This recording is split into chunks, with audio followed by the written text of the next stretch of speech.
de matemáticas en bachillerato, pensamiento algebraico. Tiene aparición a partir del año 2021. Bien, doctor Ismael, si usted puede ya a partir de este momento comenzar con su exposición. Le damos pases, doctor Ismael. Gracias, buenos días. ¿Sí se escucha bien? Perfectamente, doctor. Muy bien, gracias. Voy a compartir.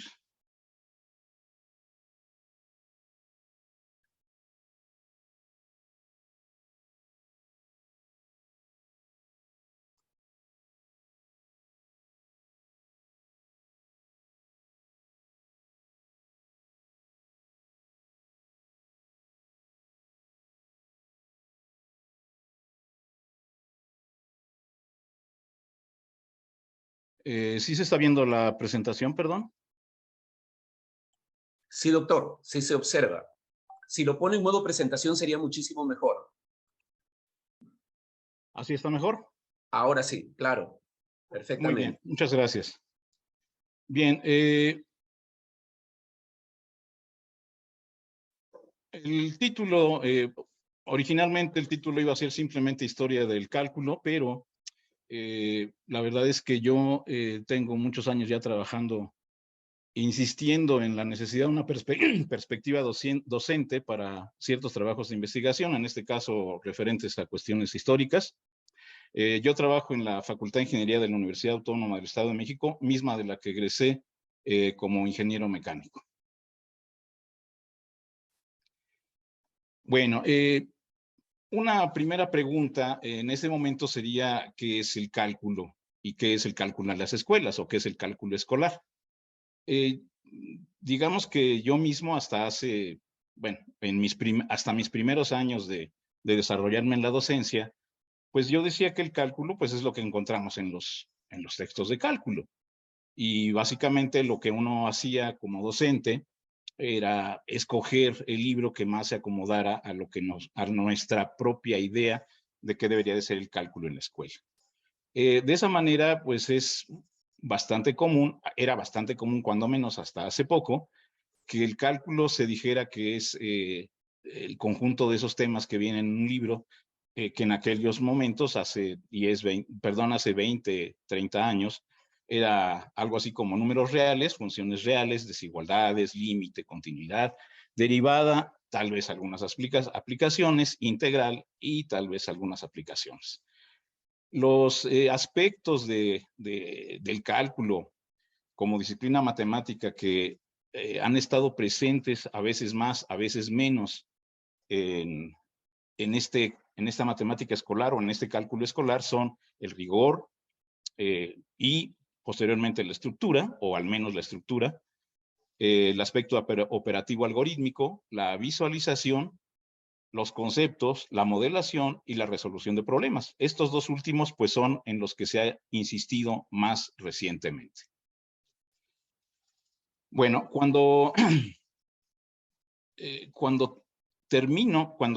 yo tuve la fortuna de comenzar a desempeñarme como docente desde antes de que terminara la licenciatura. Fue un boom de la matrícula de la educación media superior o el bachillerato, lo que me permitió poder hacer eso, ir a dar clases antes de que terminara mi licenciatura. Y más o menos al final, ya cuando estaba terminando la carrera y que estaba yo llevando materias específicas, cuestiones específicas de la ingeniería mecánica, comencé a pensar en que comencé a darme cuenta de que en las aulas de ingeniería aparecían dos tipos de cálculo. Uno, el que se enseñaba en los cursos de la asignatura, normalmente con una tendencia hacia la matemática misma, y otro, el que se utilizaba, es decir, ya que se estaba dando en el contexto de otras ciencias básicas y de la ingeniería. Y pues yo me preguntaba, ¿cómo llegamos ahí o qué está pasando? Bueno, entonces los orígenes, el primer momento importante en este sentido, en la historia, pues es en la matemática griega, en donde las ideas de lo infinitesimal comenzaron a emerger.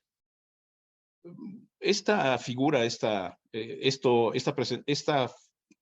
esta diapositiva para explicar lo de la cuadratura del círculo o de cómo obtener el área del círculo como el área de un triángulo, yo la utilizo con mis estudiantes cuando doy precisamente el primer curso de cálculo.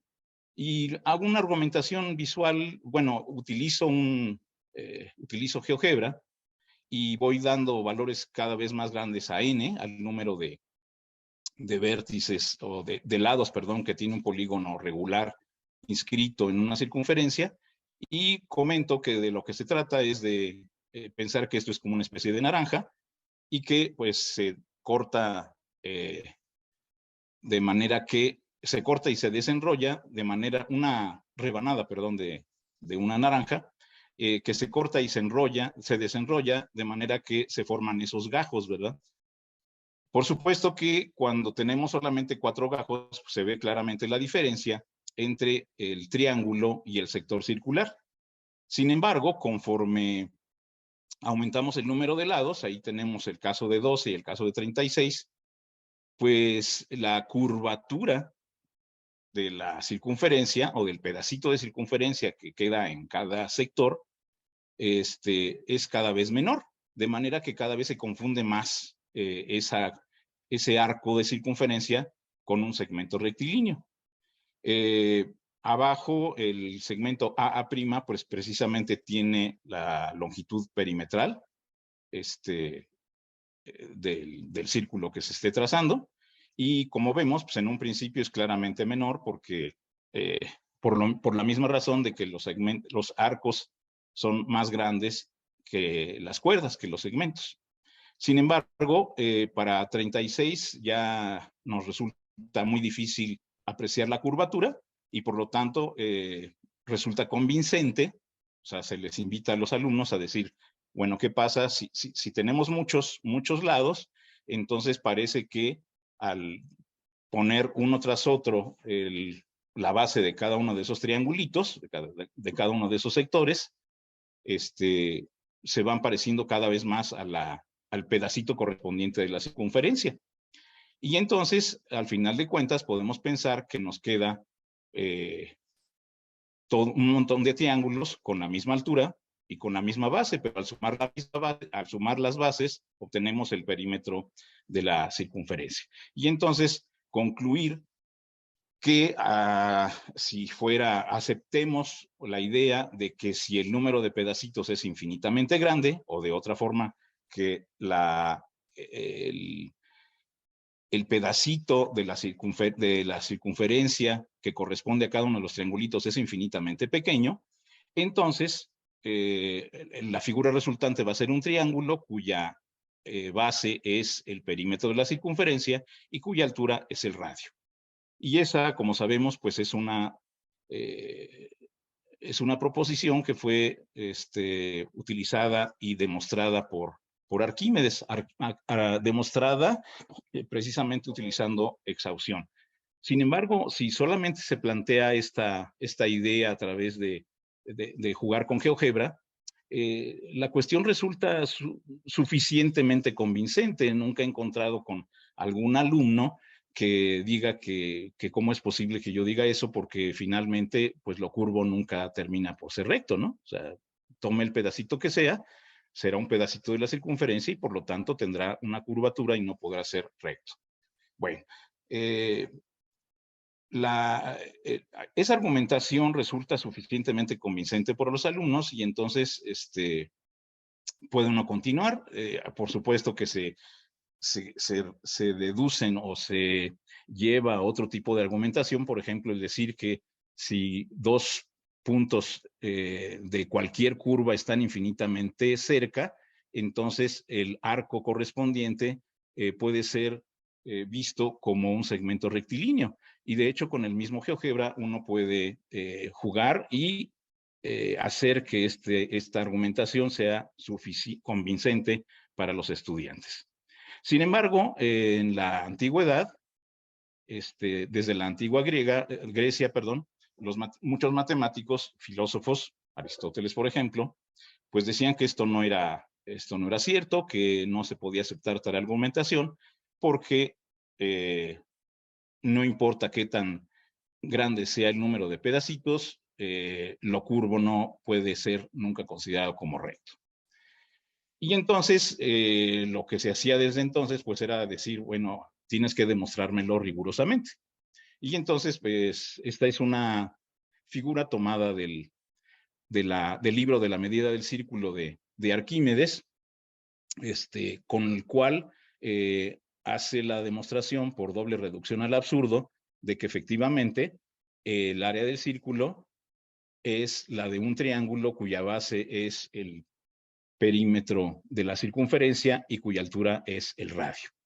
En la versión original, ¿verdad?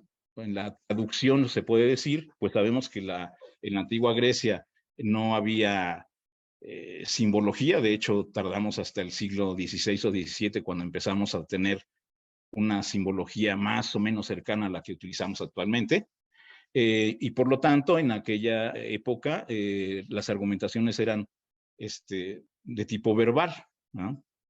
Entonces, esta es la argumentación que está en la versión en la traducción al español que tengo del trabajo de Arquímedes. Como vemos, entre otras cosas, hay alusiones a los elementos, a dos proposiciones de los elementos, y una más al trabajo de Arquímedes de la esfera y el cilindro. Entonces, para poder seguir esto, aparte conocimiento del método de exhaustión. Entonces, independientemente de la dificultad que conlleva el hecho de seguir una argumentación puramente verbal, está el asunto de que tenemos que tener ciertos antecedentes. Como sabemos, el método o la presentación axiomática de la matemática, pues precisamente radica ahí, en que tenemos que tener todos los antecedentes para poder llegar a aceptar como cierta un nuevo resultado.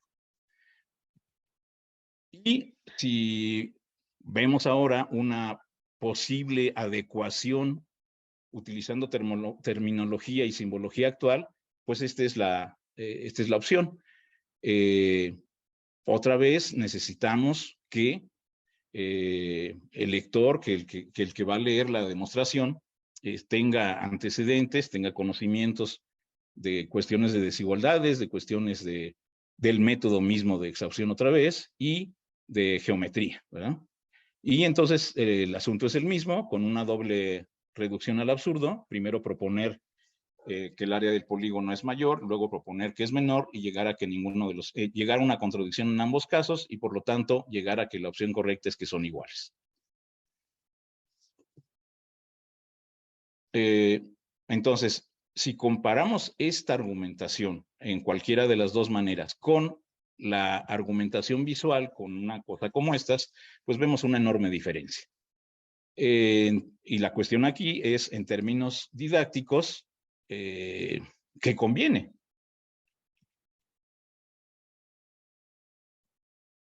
Bueno, y entonces la pregunta importante en este caso es, ¿qué pasa con el rigor en la matemática escolar? ¿Es posible? De hecho, a principios del siglo XX hubo intentos y fueron, todos fracasaron, ¿verdad? Es decir, en el sentido de construir una matemática desde cero, pero sobre todo en la escuela, ¿no? O sea, si fue complicado construirla por un matemático o con un conjunto de matemáticos, en particular lo intentaron Bertrand Russell y Whitehead por un lado, y más adelante el grupo Bourbaki. Y pues resultaron obras que por lo sumamente difícil de leer y por lo tanto de entender, no es imposible que lleguen a la escuela, ¿no? Entonces, en la escuela, si queremos que algo tenga o sea, el significado de demostración en la escuela, pues es, por supuesto, bastante distinto, ¿no? Tenemos que partir necesariamente de algunas verdades y utilizar esas verdades como axiomas, ¿verdad? O sea, como que ya las aceptamos para poder llegar a una demostración. Y la pregunta entonces es qué verdades se tienen que admitir, ¿no? Y pues eso ocurre, por ejemplo, con el caso del teorema de Pitágoras. De hecho, no sé qué ocurre en sus respectivos países, o más localmente en las universidades o escuelas donde trabajen, pero yo me he encontrado aquí trabajando con profesores bueno, empezando por mí mismo, yo no vi el contexto geométrico del teorema de Pitágoras, sino hasta varios años después de que yo ya estaba trabajando como docente. O sea, ni en la secundaria, ni en el bachillerato, ni al estudiar ingeniería, yo tenía el referente geométrico del teorema de Pitágoras. Más bien era una cuestión algebraica, ¿no? O sea, la longitud de cada cateto multiplicada por sí misma y sumadas nos van a dar la longitud de la hipotenusa multiplicada por sí misma, y no existía el contexto geométrico. Y yo me he encontrado, ya más reciente, que muchísimos profesores de secundaria o bueno, básicamente de bachillerato, que es con los que llego a trabajar con cierta frecuencia, pues tampoco lo conocen, ¿no? Y entonces, si no conocen eso, ¿cómo se puede hacer cuando menos una argumentación visual de este teorema, ¿no? Entonces se acepta como una igualdad con un significado básicamente algebraico, y pues para empezar se pierde el riquísimo contexto geométrico en el que desde un principio estuvo inscrito el teorema de Pitágoras. Y algo similar ocurre con el área del círculo, con lo que acabamos de ver, ¿no? O sea, normalmente pues decimos el área del círculo es pi por r al cuadrado y tan, ¿no? No hay mayor porque no sabemos en qué momento querer o podríamos introducir una argumentación con una cierta dosis de rigor en diferentes momentos o en diferentes niveles educativos. Otra cuestión que fue vital en el caso de la matemática griega fue que, por ejemplo, se impusieron reglas, ¿no? Entonces, cuando se hablaba de problemas de construcción geométrica, pues se pedía que solo se utilizara regla y compás. Si se utilizaba algo más, pues no era admitido, y por lo tanto era descalificado el trabajo o la argumentación que se estuviera dando de esa forma. Lo mismo sucede con las soluciones de ecuaciones a partir de la cuadrática y después con la cúbica, etcétera. Bueno, tuvieron que pasar 2 milenios, ¿verdad?, para que hubiera aportaciones sustanciales al planteamiento y solución de problemas del cálculo diferencial integral. O sea, y eso en mucho tuvo que ver precisamente con esa rigidez en la manera en la que se debería de pensar la matemática, en particular la geometría, o bien el aspecto de los infinitamente pequeños en el cálculo. En el libro del L'Hopital, del análisis de los infinitamente pequeños para el entendimiento de las líneas curvas de 1696, L'Hopital escribe un prefacio bastante clarificador de lo que ocurrió hasta ese momento, ¿no? Él se sorprende o se sorprendía de que los antiguos, es decir, refiriéndose a los matemáticos griegos, no hubieran avanzado más lejos y que se hayan quedado a donde estaban. Eso decía, eso no era sorprendente porque estábamos en ese momento. Pero también sí es muy sorprendente que grandes hombres hayan permanecido durante tanto tiempo sin avanzar más, y que por una admiración casi supersticiosa se hayan contentado con leerlas y comentarlas, ¿no? O sea, surgieron comentarios a los trabajos de Euclides, a los trabajos de Arquímedes o de Apolonio, pero prácticamente no se obtuvieron, al menos en Occidente, resultados nuevos, ¿no? Y dice el mismo L'Hopital en el prefacio de este libro, dice: tal era el estado de las matemáticas y sobre todo de la filosofía hasta Descartes. Y este gran hombre, dice, incentivado por su talento y por la superioridad con la que él se sentía, abandonó a los antiguos, es decir, voy a dejar esas cuestiones tan rígidas, y dice, entonces fue que se abrieron los ojos y se corrió el riesgo de pensar. Esto es bastante duro, ¿verdad? Es decir, está prácticamente diciendo que mucha gente en todos esos 2 milenios, la verdad es que no se atrevía a pensar. Bueno, esa es una reflexión del L'Hôpital. Y bueno, entonces, ¿qué pasa cuando ya surgen, por un lado, el cálculo leibniziano, por otro, el cálculo de Newton? ¿En qué contexto se desarrollan y qué tiene que ver la solución de problemas en cada caso? Entonces, en el análisis de los infinitamente pequeños del L'Hôpital, se manifiesta el objetivo desde el mismo título, ¿no? O sea, dice que es el análisis de los infinitamente pequeños para el estudio de las líneas curvas, es decir, tiene un objetivo claramente geométrico. Aunque desde las primeras publicaciones de Leibniz aparecen aplicaciones en la física. Otra situación interesante de este libro es que se desarrolla en 10 secciones y solo en la primera, que ocupa más o menos el 5% del material impreso, al menos en la versión que tengo, que es una versión en español de la Universidad Nacional Autónoma de México, solo la primera parte se dedica a dar las reglas del cálculo y todas las demás se dedican a resolución de problemas. La última, por cierto, pues es donde aparece el célebre resultado que ahora conocemos como la regla del L'Hôpital y que para nada se establece como lo vemos en los libros actuales, ¿no? Es otra situación muy distinta.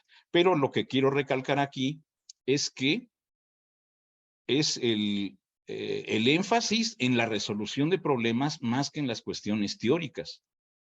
Entonces, aproximadamente el 5% de este libro es en donde se dan las reglas y lo siguiente es a resolver problemas. A partir de la segunda sección, por ejemplo, se resuelve el problema de la recta tangente o se aborda el problema de la recta tangente. Bueno, ahora, desde que surge tanto el cálculo con Leibniz como en la versión de Newton, pues siempre hubo objeciones, sobre todo en el sentido de que se estaban afirmando cosas que así sin mucho detenimiento, ¿no? Y Leibniz no era ajeno a esa situación. Hubo un matemático holandés de ese apellido muy difícil de pronunciar, pero que si este apellido lo vemos es precisamente por sus objeciones al trabajo de Leibniz. Y dice Leibniz, no, pues sí es cierto, o sea, está bien querer demostrar todas las cosas que uno pone, pero yo no aconsejaría que un obstáculo sea tan escrupulosamente puesto al arte de inventar, es decir, a la modelación, a la resolución de problemas, o que rechazáramos las cosas encontradas bajo tal pretexto y privarnos a nosotros mismos de sus frutos. Esto es ampliamente reconocido por todos desde entonces, desde el siglo XVII, finales del siglo XVII, hasta nuestros días. Esto es reconocido por todos, que la cantidad de resultados obtenidos a partir de los trabajos de Leibniz y Newton es enorme. Ahora, otra cuestión interesante es,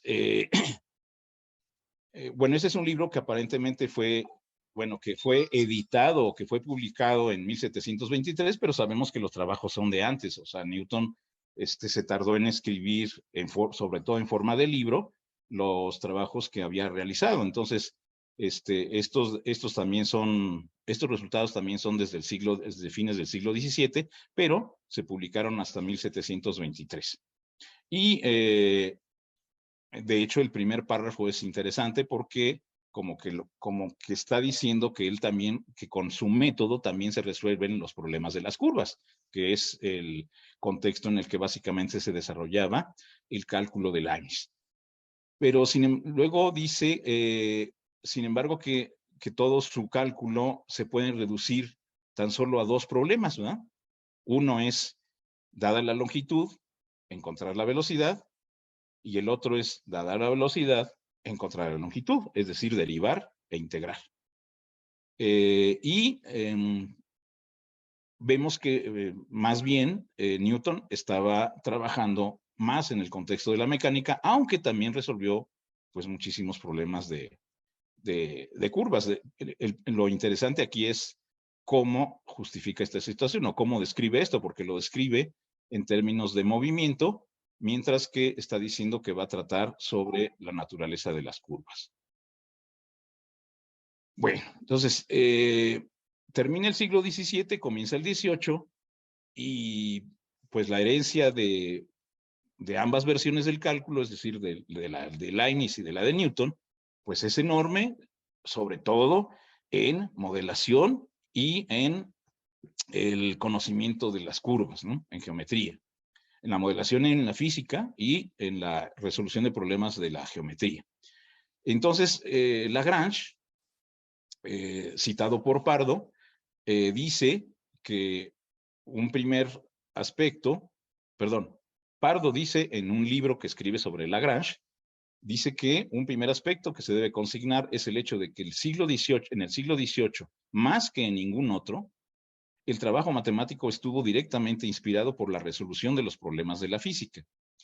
O sea, el cálculo en sus dos versiones sirvió muy fructíferamente para resolver problemas de la física, sobre todo en el transcurso del siglo XVIII. De hecho, el mismo Lagrange afirma que aquellos que aman el análisis tienen que sentirse satisfechos de que la mecánica se haya convertido en una rama de aquel. O sea, el poder de la herramienta del cálculo, posteriormente llamado análisis, era tan grande que en lugar de que la mecánica fuese considerada como una cuestión aparte, en el siglo XVIII se le consideraba como una parte del cálculo, del análisis. Bueno, pero ¿qué pasa a finales, o sea, en todos estos 100 años, ¿verdad? Desde que surge la versión de Leibniz y la versión de Newton, pues se resuelven un montón de problemas y por lo tanto nadie se para a preocuparse por un lado, nadie se para a preguntarse sobre la fundamentación rigurosa de tanto de la versión de Leibniz como de la de Newton.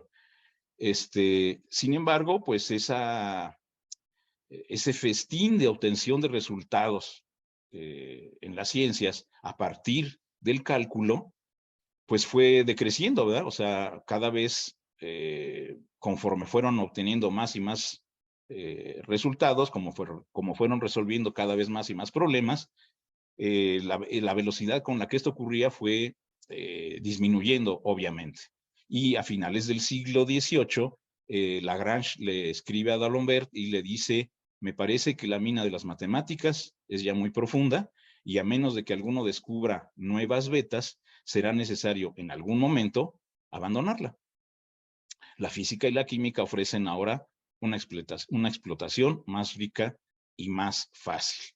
Entonces dice, pues como ya obtuvimos tantos resultados con las matemáticas, pues entonces por un lado, ahora pues ya la física y la química pueden seguir trabajando por su propia cuenta y entonces pues hay que pensar en las matemáticas de otra manera, ¿no? Hay que dejar que queden amarradas a un contexto físico. Bueno, entonces, el mismo Lagrange escribe, o más bien por estas razones, escribe Lagrange su teoría de las funciones analíticas. Yo no conozco la primera edición de 1797, tengo la de 1813. Me parecería muy interesante saber cuáles son las diferencias, pero pues no he tenido la oportunidad. Entonces, en la versión de 1813 dice que su obra contiene los principios, la teoría de las funciones analíticas, contiene los principios del cálculo diferencial desprovistos de toda consideración de los infinitamente pequeños, o sea, de Leibniz, de los evanescentes, es decir, de Euler, a mediados del siglo XVIII, y de los límites de las fluxiones, que son las versiones, los nombres con las que se conocía la versión de Newton. Y se reducen al análisis algebraico de cantidades finitas. Por otro lado, dice que en esta obra va a tratar de conseguir todo el rigor de la demostración de los antiguos, es decir, reconocer que eso que se quedó pendiente desde 2000 años antes, que era el rigor del método de exhaustión, por ejemplo, entonces a los antiguos eran los antiguos griegos, o los antiguos matemáticos helénicos, y dice que por un lado va a quitar, como no sabemos qué pasa con eso de los infinitamente pequeños, o no lo aceptamos, o no aceptamos que eso funcione con todo el rigor que nosotros quisiéramos, pues entonces vamos a quitar eso y vamos a sustituirlo por otra cosa que tenga el rigor que se tenía en la matemática griega.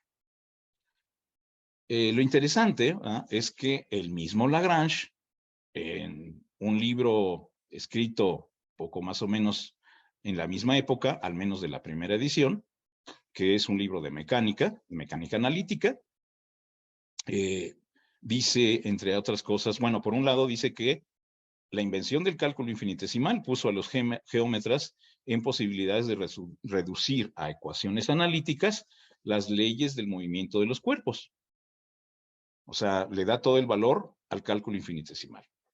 Y luego más adelante dice, esta fuerza debe ser medida, está hablando de la aceleración básicamente, y de su relación con, o más bien de la expresión de la segunda ley de Newton, fuerza igual a masa por aceleración. Entonces dice que esta fuerza debe ser medida por la razón entre el crecimiento o decrecimiento de la velocidad durante un instante cualquiera y la duración de ese instante.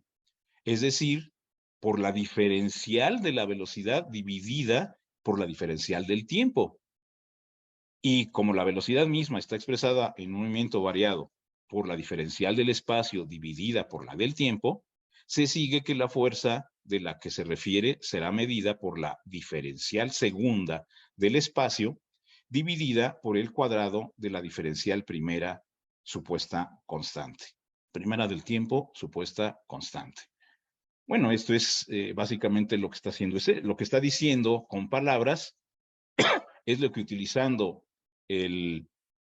la notación leibniziana, es lo que está aquí, ¿verdad? Entonces la aceleración es la razón de cambio de la velocidad, por lo tanto es la diferencial de la velocidad entre la diferencial del tiempo, ¿verdad? O sea, no es, está aceptando la existencia, está aceptando legítimamente la existencia de las diferenciales como incrementos infinitamente pequeños de las variables, de cada variable. Bueno, entonces la velocidad es la diferencial del espacio, ¿verdad? Entre la diferencial del tiempo, por lo tanto nos queda eso en el numerador. Después se saca la diferencial de esa expresión, y que es la que está en el paréntesis grande, ¿va? O sea, siguiendo la regla del cociente, el cociente al cuadrado, el denominador al cuadrado en el denominador, y en el numerador, el denominador por la diferencial del numerador menos el numerador por la diferencial del denominador. Pero se está aceptando que el tiempo se está dividiendo en pedacitos infinitamente pequeños, pero constantes. ¿Sí? La primera diferencial del tiempo es constante, por lo tanto la segunda es 0. Y entonces esta parte, el segundo término entre paréntesis en el numerador se cancela y nos queda nada más el primero. Y después, pues se cancela una diferencial del tiempo en el paréntesis, en numerador y denominador, y nos queda simplemente la diferencial de la diferencial del espacio entre el cuadrado de la diferencial del tiempo. Y eso nos da lugar a esta última expresión que nosotros usamos o normalmente se usa sin mucha reflexión, pero que está diciendo justamente lo que está diciendo con palabras, ¿no? Es la segunda diferencial del espacio dividida por el cuadrado de la diferencial del tiempo. Bueno, entonces está utilizando los infinitamente pequeños y está utilizando la versión de Leibniz a pesar de que dice, o sea, más bien, aquí yo quiero pensar en que no es tanto que esté negando una cosa y la otra. Yo quiero pensar que aquí Lagrange está reconociendo que cuando habla de matemáticas o de análisis, ahí voy a quitar, o sea, lo que dice acá, ¿verdad? Si voy a hablar de análisis, entonces voy a quitar todo lo que sea infinitamente pequeño, todo lo que sea las fluxiones, los evanescentes, etc. Y cuando hable pero cuando hable de movimiento, pues ahí estoy en otro campo, en otra área. Y entonces ahí sí voy a seguir utilizando los infinitamente pequeños. Si lo pensamos así, pues parece totalmente lógico, ¿verdad? O sea, parece más bien, no parece un doble discurso, no parece que esté diciendo que los utiliza, sí, pero cuando me conviene, ¿no? Sino que más bien está diciendo que el análisis y la mecánica están en campos diferentes. Bueno, es interesantísimo que Carnot escriba su metafísica del cálculo infinitesimal en dos ediciones y que los años coincidan, 1797-1813, con las dos ediciones de la teoría de las funciones analíticas. O sea, a mí me parece claro que Carnot sabía lo que estaba haciendo Lagrange y que no le parecía adecuado. Carnot era absolutamente seguidor del cálculo leibniziano, con sus infinitamente pequeños.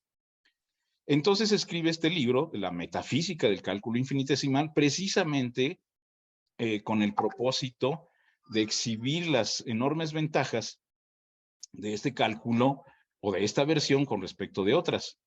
Entonces dice, hay varias maneras de resolver cuestiones de la competencia del análisis infinitesimal, aunque ninguna de ellas parece reunir las mismas ventajas, etcétera, etcétera. O sea, dice, voy a explicar aquí por qué yo me inclino por el análisis infinitesimal. Entonces dice, finalmente o sea, sí podemos reconocer varios métodos, ¿no?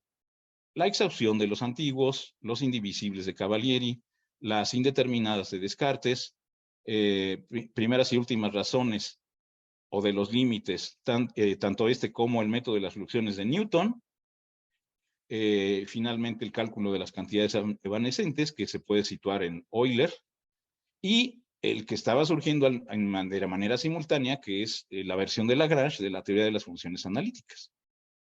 Entonces, es interesantísimo que Carnot en esos momentos diga, es que no hay problema, todos son lo mismo.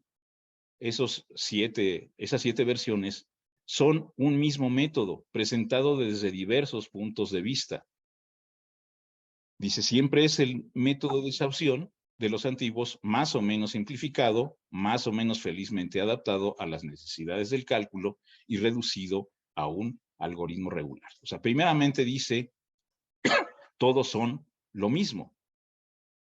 Y luego dice, pero ¿por qué yo prefiero el análisis infinitesimal o el método infinitesimal?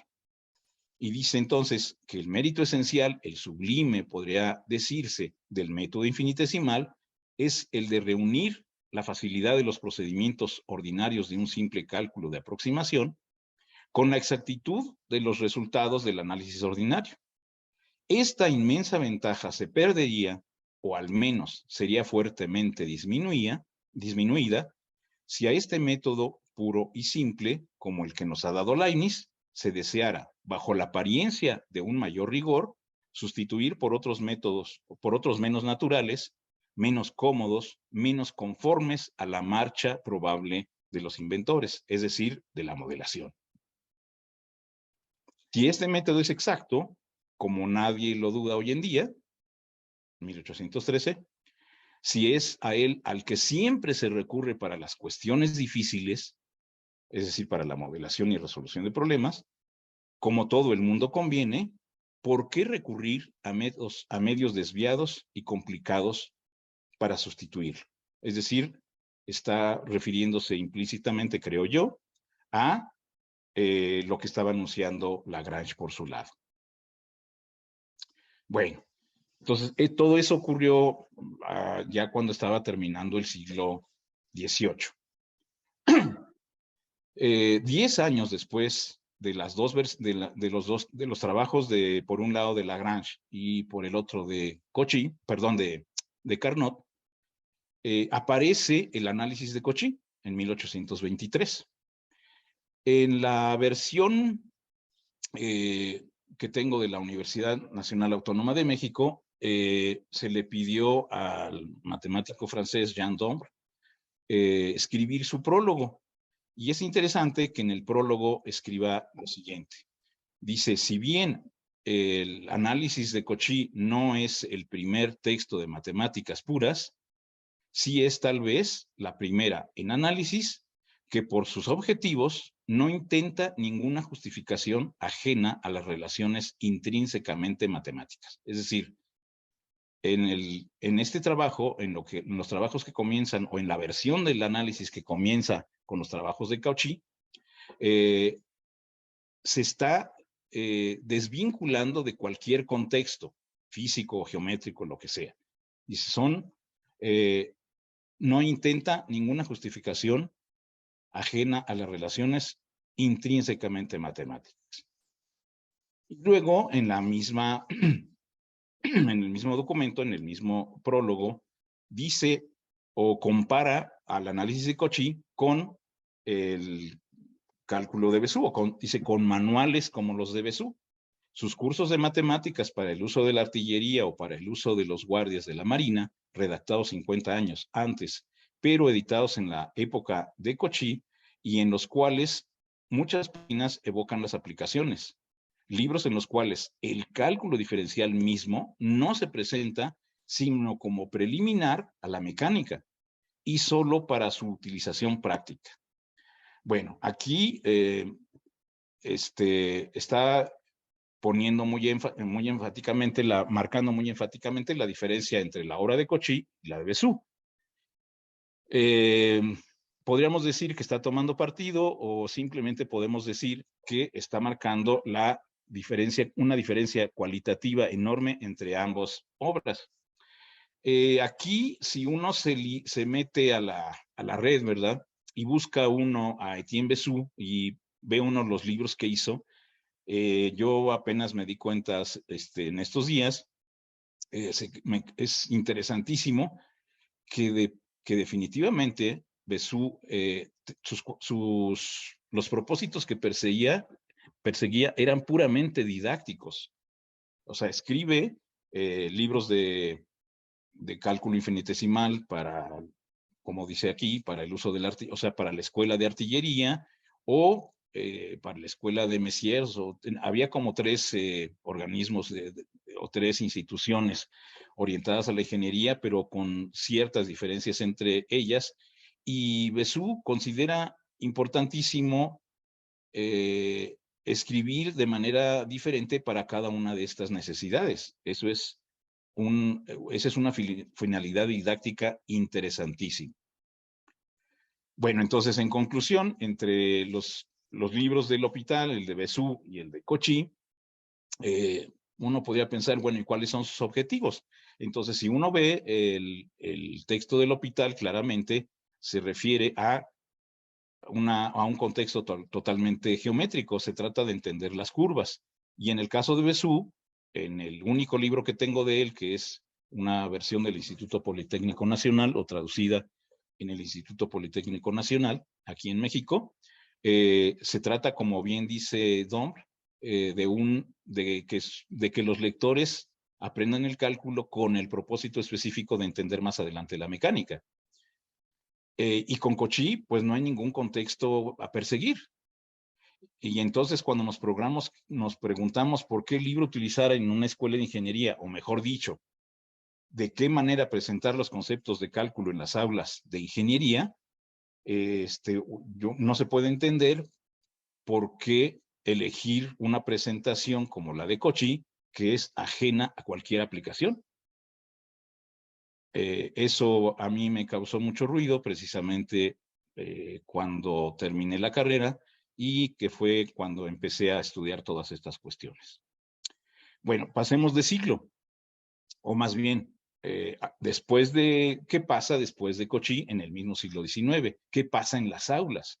Y entonces vemos que hay libros como el de Bouchard-Lat, que nos dice que el método de los infinitamente pequeños no es sino un medio expedito de encontrar los diferenciales de diversas funciones y que graba sus diferenciales en nuestra memoria mediante figuras geométricas reducidas al último grado de simplicidad.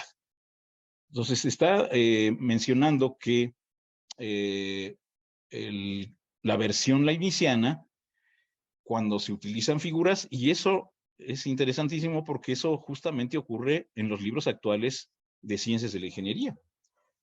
Y dice que esas figuras hablan más a la imaginación que las ideas abstractas, es decir, que si presentamos las ideas del cálculo de manera abstracta, de manera descontextualizada, es decir, como Cauchy. En fin, este método deviene indispensable en las partes altas de la mecánica y la astronomía, en donde sin él la resolución de los problemas tendrían una extrema dificultad. O sea, nuevamente se insiste en que la versión de Leibniz es la mejor para la resolución de problemas y la modelación. Y luego dice otra cosa muy interesante, si el método de los límites complementa, el método de los límites, es decir, la versión de Newton, complementa al de los infinitamente pequeños, es decir, a la de Leibniz, rectificando aquello poco que este último podía tener defectuoso, el método de Lagrange complementa a su vez al de los límites, haciendo depender los coeficientes diferenciales de la pura álgebra. Y entonces se puede considerar a estos tres métodos como formando uno solo. Esto es una afirmación interesantísima. Ese es un libro de mediados del siglo XIX, un libro francés, y nos está diciendo que si se quieren perseguir cuestiones, o más bien, si se quiere hablar del cálculo escolar, entonces, para empezar, no hay un método solito, dice, hay tres, pero lo interesante es que no pone al trabajo de Cauchy, a pesar de que ya para entonces, pues se tenían 35 años de su publicación. Y otro libro, aunque dice aquí que es de 1928, pues esa es la edición que yo tengo, pero las primeras son todavía del siglo XIX. Y dice que el propósito ha sido el de exhibir la materia de una manera concisa y simple, otra vez cuestiones didácticas, aunque consistente con el rigor de la demostración, es decir, bueno, no lo vamos a dejar del todo como una simple exposición de resultados, vamos a dar una cierta argumentación. Y luego dice, he adoptado el método de los infinitesimales, habiendo aprendido de la experiencia que los principios fundamentales de la materia resultan ser más inteligibles, otra vez es una cuestión didáctica, con el método de los infinitesimales que con el de los límites. Otra vez compara con el de Newton. Además de que las aplicaciones prácticas del cálculo, las investigaciones, son realizadas totalmente por el método de los infinitesimales. O sea, siempre que se quiere hacer modelación, siempre se recurre a la versión leibniziana.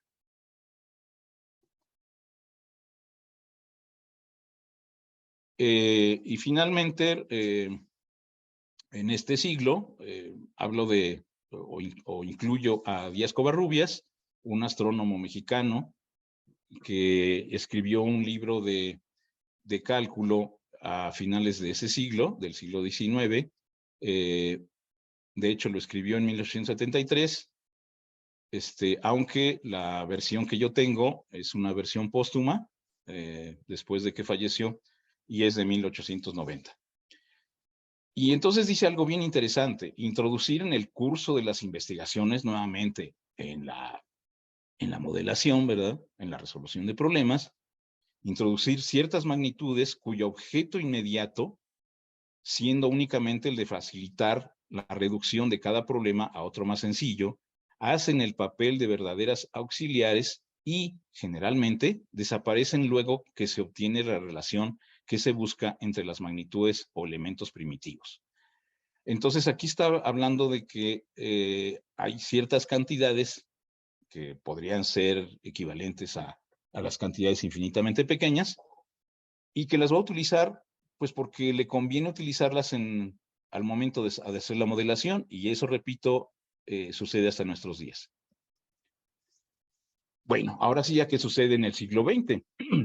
Principios del siglo XX, a partir de, sobre todo de Russell, o teniendo sobre todo en cuenta Russell, dice otra vez, insiste otra vez, ¿verdad? Dice, los grandes descubrimientos del siglo XVII, la geometría analítica y el cálculo infinitesimal, fueron tan fructíferos en nuevos resultados que los matemáticos no tuvieron ni el tiempo ni las ganas de examinar sus fundamentos. Otra vez, se reconoce que si se trata de obtener resultados, pues esto fue lo máximo, ¿verdad? Dice, pero pues ahora ya estamos en el siglo XX y entonces sí hay que revisar esos fundamentos. Y entonces dice cosas como esta: un libro debería tener inteligibilidad o corrección. No las dos, es imposible, pero carecer de ambas es no merecer el lugar que Euclides ha ocupado en la educación. Esta es una afirmación muy fuerte, ¿verdad? Descalifica a Euclides, y descalifica a Euclides por falta de corrección, es decir, de rigor. Y es interesante que en la fuente en la que consulté esto, que para empezar no dice, es en una conferencia y no dice exactamente en qué año fue, por eso yo lo sitúo más o menos por 1915, pero dice que después de haber publicado eso, afortunadamente ya habían retirado a los elementos de Euclides de las escuelas de Inglaterra. O sea, solamente el que él haya hecho esta afirmación produjo consecuencias en la educación. No muy felices, por cierto. Ahora, un libro de historia al que se recorre con frecuencia es el de Boyer, y nos dice esto que está aquí, o sea, nos habla de las enormes cualidades simbólicas de la definición de límite. Boyer dice que es de 1872, de Wiederheim, a partir de Weierstrass, y dice que en esa definición ya no hay la menor sugerencia a cantidades que fluyan engendrando magnitudes de dimensiones superiores, o sea, como lo hacía Newton, ni al recurso de puntos moviéndose sobre curvas, ni a despreciar cantidades infinitamente pequeñas, como lo hacía Leibniz. No han quedado más que números reales, la operación de sumar y la opuesta de restar, y la relación menor que entre números reales. Entonces, por supuesto que uno puede decir, efectivamente, esta es una definición concisa, precisa, etcétera, pero para cuya comprensión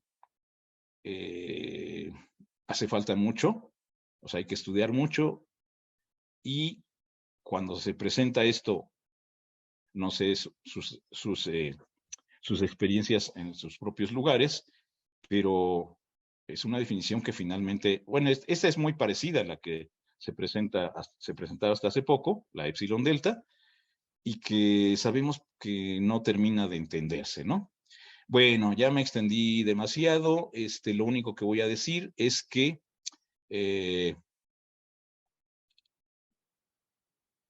lo que se ha dicho un poco más recientemente, ¿no? Y lo que más o menos podemos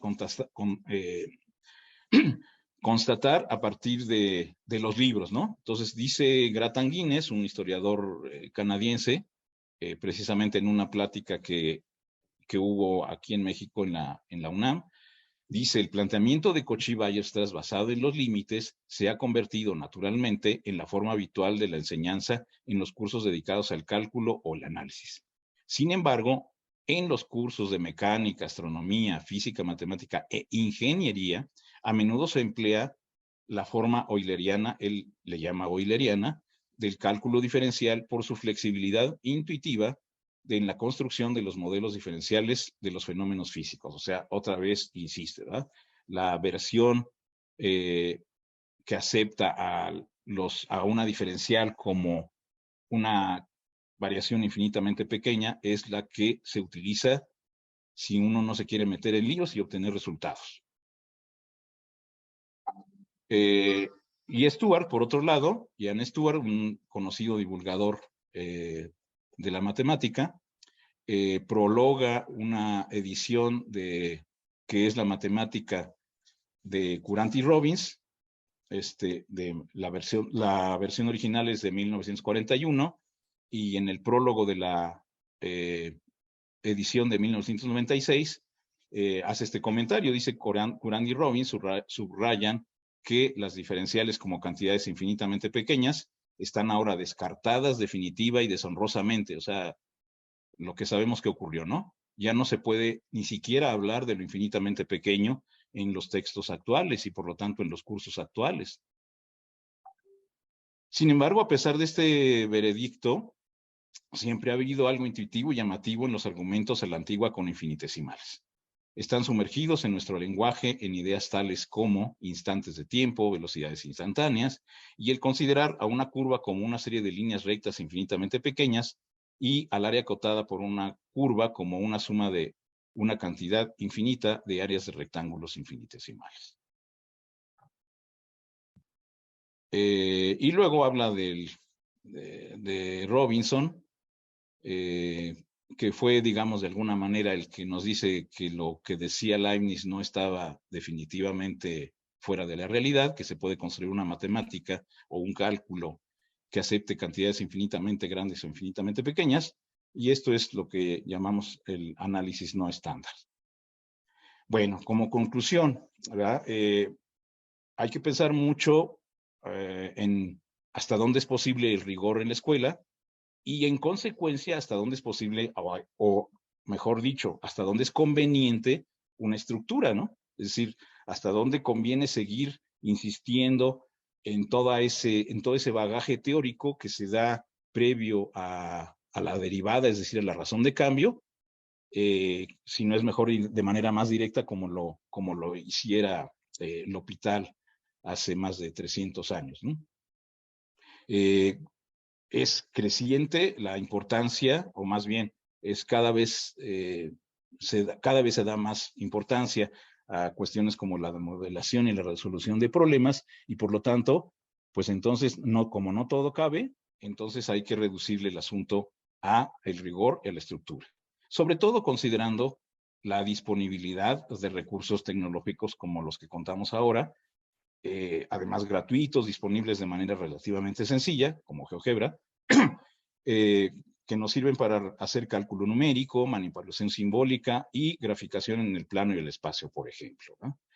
Y finalmente, otra conclusión es que la historia, al menos es la que yo he sacado desde hace un poquito más de 30 años, es que la historia es una enorme fuente de recursos e ideas de carácter didáctico. Bueno, muchas gracias. Quedo a sus órdenes para cualquier observación. Gracias a usted, doctor Ismael. En realidad ha sido muy fascinante haber escuchado cómo ha ido evolucionando el cálculo diferencial, cómo se fue difundiendo. A través de este recorrido histórico que ha hecho usted, se generaron algunas preguntas. Una de ellas, que le voy a pasar a compartir, nos dice: ¿cuál es el aporte más importante de Cauchy en el desarrollo del cálculo diferencial? Bien, hay un libro excelente de Judith Graviner, que lo expone todo esto. De hecho, todo el trabajo en ese libro es precisamente con ese propósito.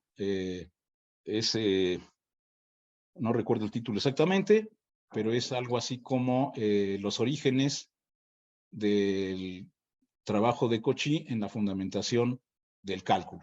Entonces, ese fue su principal aportación. O sea, si vemos el cálculo solamente como una disciplina y que queremos que se desarrolle de manera independiente de las aplicaciones, indudablemente que Cauchy fue el precursor y que su trabajo es invaluable. El problema es que cuando pensamos si esto es conveniente que se lleve a la escuela, ahí es donde yo digo que ya no. bueno, yo no, muchos, pero yo lo apoyo. Perfecto. Doctor, una segunda pregunta nos dicen, ¿qué entendemos por infinitesimos? Sí, esto es interesantísimo porque, de hecho, yo escribí una primera versión de mis materiales sobre cálculo en ingeniería hace ya más de 30 años. Y justamente cuando todavía estaba estudiando el doctorado. Entonces, yo me vi definitivamente presionado, cuestionado por alguno de los sinodales, en donde me decía que yo tenía que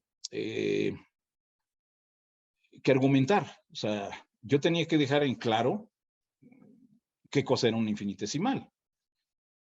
Traté de hacerlo en la primera versión, la primera versión surgió por una invitación de una organización que se llama Ingenieros Civiles Asociados, y que sacó una convocatoria para escribir materiales para la enseñanza en escuelas de ingeniería. Entonces, en esa versión, yo traté de incluir eso, no muy convencido, sinceramente, de mi parte, porque yo sentía que no tenía, que podíamos hacerlo a la Leibniz, es decir, y así lo hago, así lo hice en adelante. O sea, no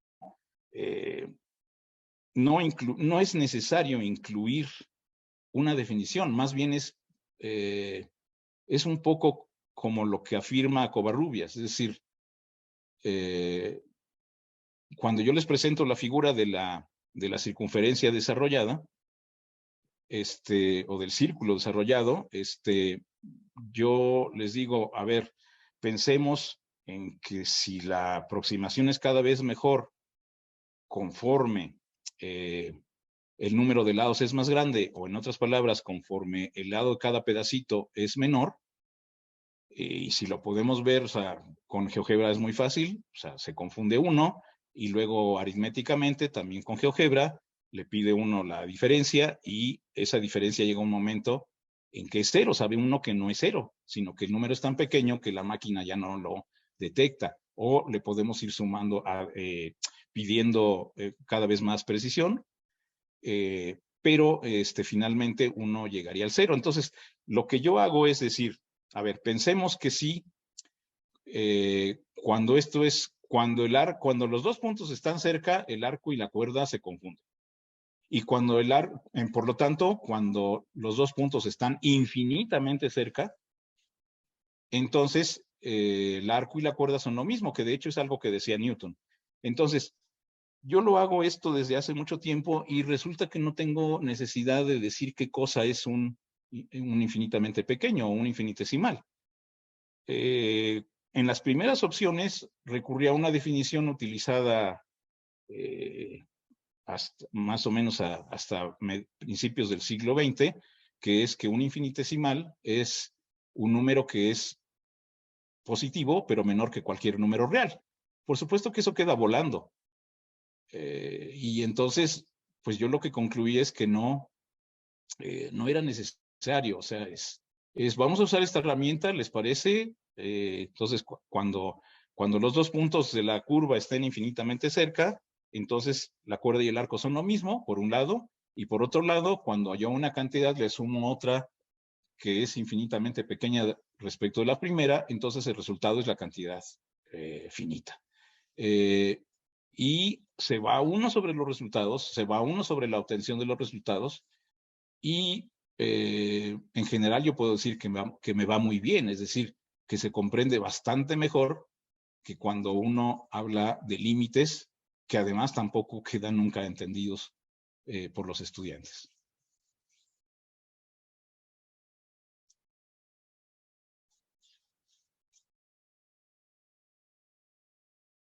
Perdón, no escucho. Doctor, no sé si me está escuchando. Sí, ya. Ya. Le alcanzo una pregunta. Nos dicen, ¿qué experiencias hay en México en la enseñanza del cálculo en el nivel secundario? experiencias reportadas, pues creo que son las que yo creo que se conocen en toda Latinoamérica, ¿no? O sea, no hay experiencias de investigación y que se hayan reportado que resulten concluyentes en cosas tan generales como lo que yo propongo. O sea, si yo contesto cómo me ha ido a mí o cuáles son los resultados, siempre contesto cualitativamente, ¿no?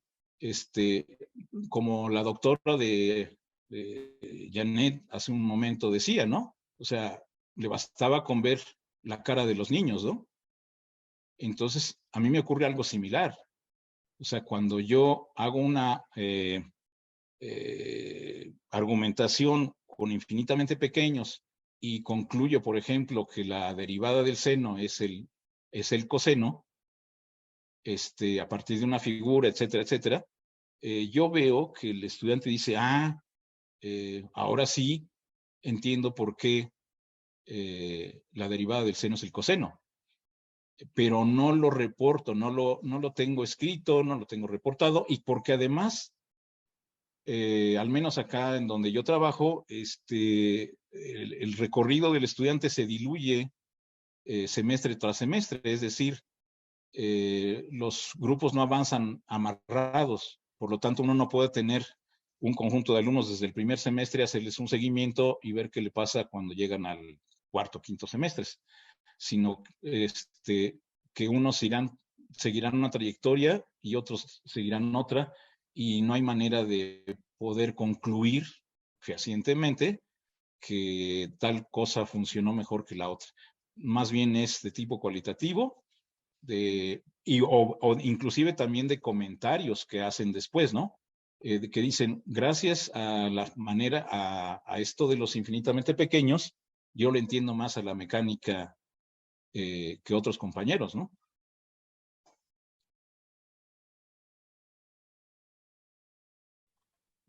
Bien, doctor, a ver, creo que ya para ir cerrando la ronda de preguntas, nos llega esta pregunta, nos dicen, ¿es por cuestiones didácticas que el conocimiento del cálculo ha ido variando a través del tiempo?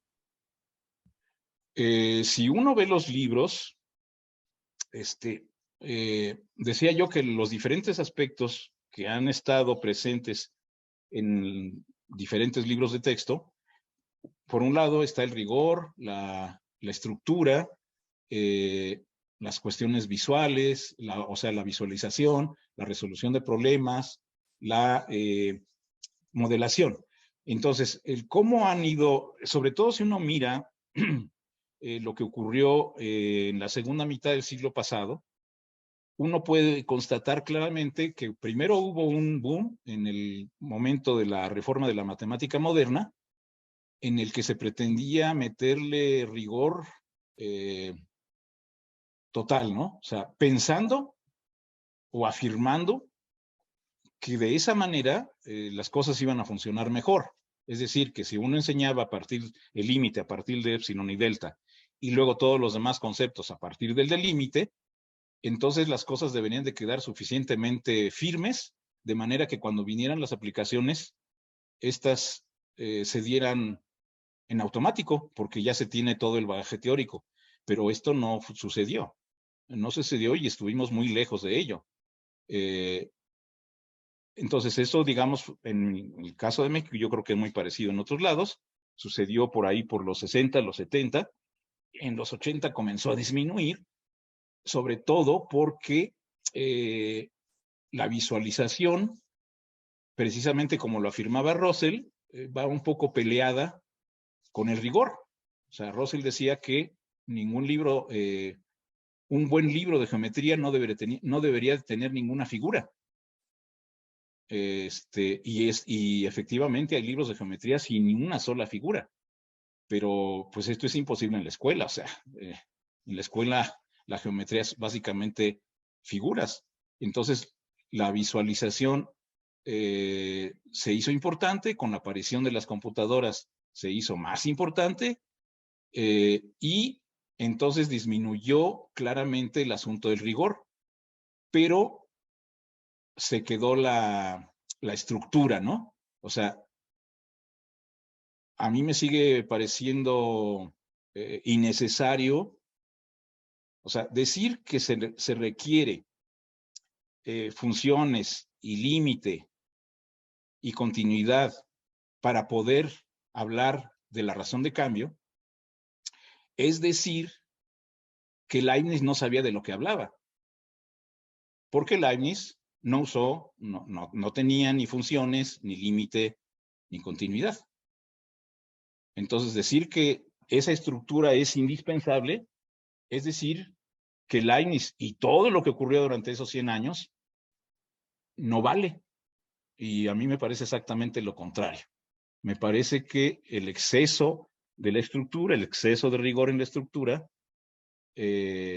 disminuye o frena la posibilidad de la modelación, al menos en las escuelas de ingeniería. Bien, doctor, para no seguir abusando ya de su paciencia, tal vez, una última pregunta para cerrar toda su charla. Claro, gracias. ¿Cómo clasificar los infinitos? Es la pregunta que nos hacen. Ahí otra vez es algo similar. Yo tuve la fortuna de trabajar en mi doctorado con un doctor, el doctor Carlos Simas, y que él nos formó un grupo de estudio del análisis, ¿verdad? Del análisis matemático en torno a la versión no estándar de Robinson, pero cada uno de los que estuvimos participando ahí tenía sus propias necesidades y por lo tanto su propio enfoque. A mí, desde siempre me incliné por una versión que fuera presentable en escuelas de ingeniería y con fines estrictamente didácticos, es decir, que se entiendan los conceptos y que se puedan utilizar para entender mejor las ciencias de la ingeniería. Ese siempre ha sido mi propósito. Y en tal caso, cuestiones como cuáles infinitos hay, cuántos infinitos o cómo los clasifico, no tienen relevancia en mi caso. Hubo por ahí otro profesor que sí se dedicó a eso, y entonces hay muchas cuestiones de lógica y de, no recuerdo cómo, la teoría de las categorías me parece que se llama, que abordan todas estas situaciones de los diferentes tipos de infinito. Acá en ingeniería no hace más falta que decir, o sea, hay muy poco que decir aparte, o muy poco que es necesario decir, aparte de que una cantidad infinitamente pequeña es despreciable con respecto a una cantidad infinita, y esa cantidad finita es despreciable con respecto a cualquier cantidad infinitamente grande. Con esa clasificación es más que suficiente. Tal vez en algún momento se requiera de infinitesimales de segundo orden, infinitamente grandes de segundo orden, no sé, pero básicamente con esa clasificación simple es más que suficiente en términos de una escuela de ingeniería. Bien, gracias, doctor, por su excelente conferencia. En realidad, este recorrido histórico que nos ha mostrado a lo largo de su conferencia, sobre todo cómo ha ido evolucionando los conceptos del cálculo diferencial, hacemos a usted muestras de nuestra gran agradecimiento hacia su persona a través de este diploma que certifica su participación como ponente. Gracias nuevamente, doctor, a nombre de toda la comisión organizadora. En realidad ha sido muy provechosa su conferencia y creo que va a ser de gran ayuda para todos los participantes. Muy agradecido. Muchas gracias a ustedes. Todo un honor. Bien, gracias, doctor. Y a todos los participantes, a todos ustedes, colegas, les invitamos para continuar con el primer coloquio de Historia y Filosofía de la Matemática. La conferencia del día de la mañana culminan justamente con la conferencia del doctor Ismael.